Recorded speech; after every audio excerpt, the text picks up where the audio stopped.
Ruiz Díaz que mete un pelotazo largo. Salta a cortar Mayra Parra. A número 2, central que tiene el equipo del Club Comercio Plaza. Se viene la pelota, atención para Ruiz Díaz. Belén Ruiz Díaz le pegó al golazo.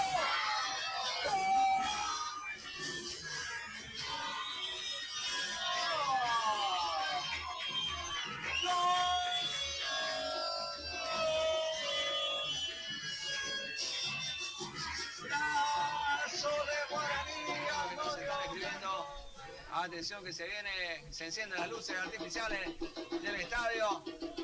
La pelota se mete en el palo. Se mete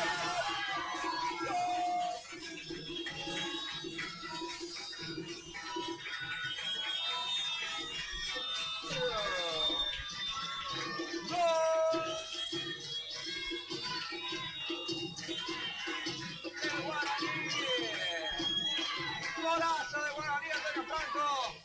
¡A Proveas! Corre por el medio. ¡Mira, Proveas, golazo!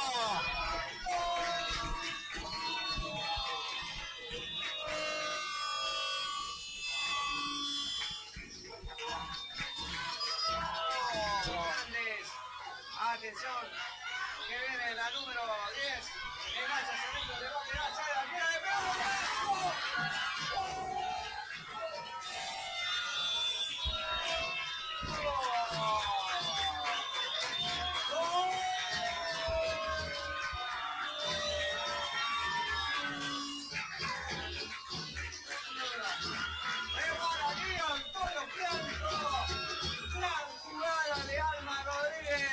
La número 10 de Guaraní, que comenzó a encarar con el arco, enganchó, hizo un verdadero golazo, un golazo mesiano, un golazo maradoniano, un golazo para sentenciar la historia, 4-0 en favor de la franja, golazo de Alma Rodríguez.